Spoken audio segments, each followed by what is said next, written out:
सर्वांना स्नेहपूर्वक नमस्कार। मी सौ अनुराधा भुसखड, शहराध्यक्ष परतवाडा आणि सादर करीत आहे सावित्रीबाई फुले यांच्या काव्य फुले या काव्य संग्रहातील एक कविता बळीचे स्तोत्र। महात्मा फुले यांच्या 200व्या जयंती निमित्ताने सावित्रीबाई फुले यांच्या काव्य संग्रहातील 200 कविता सादर करीत आहोत। सावित्री शक्तीपीठ पुणे महाराष्ट्र कार्याध्यक्ष सत्यशोधक शीलाताई चर्जन आणि मार्गदर्शक आहेत सौ माधुरी धनोकार आणि प्रकल्प प्रमुख आहेत सौ अनुराधा भुसखड आणि सहाय्य करीत आहेत वृंदा तडस।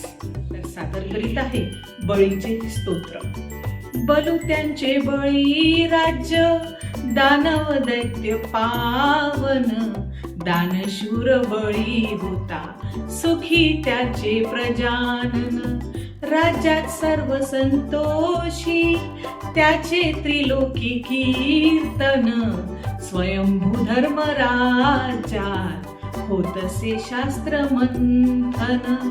यंत्रयाग सुरू होते दान मिळते कांचन, डोई मुकुट रत्नांचा उभयता बीजन।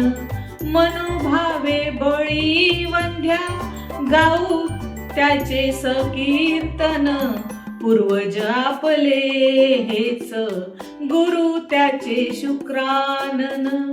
त्यांना पदोपदा वंदू वंशज त्यांचे आपण, तू पुण्यात्मा बळी राजा स्तोत्र गाती तुझे जन। तू पुण्यात्मा बळी राजा स्तोत्र गाती तुझे जन। तर या कवितेचा भावार्थ आहे, बळीराजा हा दैत्य कुळातला असला तरी अत्यंत पवित्र, दानशूर आणि न्यायप्रिय राजा होता। त्याच्या राज्यातील सर्व प्रजा सुखी आणि समाधानी होती।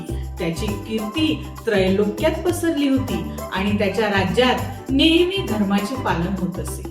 शास्त्रांवर विचार मंथन होत असे आणि ज्ञानाला महत्त्व दिले जात असे। राज्यात सतत यज्ञ, याग आणि दानधर्म चालू असत। लोकांना सोनं, रत्न आणि संपत्ती मिळत असे। बळीराजा फक्त श्रीमंत नव्हता, तर तो मनानेही खूप उदार होता। तो आपल्या पूर्वजांना देव मानत असे आणि गुरु शुक्राचार्यांचा आदर करत असे। म्हणूनच बळीराजा सर्वांना प्रिय आणि पूजनीय वाटतात। आजही आपण त्यांना पुण्यात्मा आणि आदर्श राजा म्हणून ओळखतो आणि त्यांचे स्तवन करून त्यांना वंदन करतो।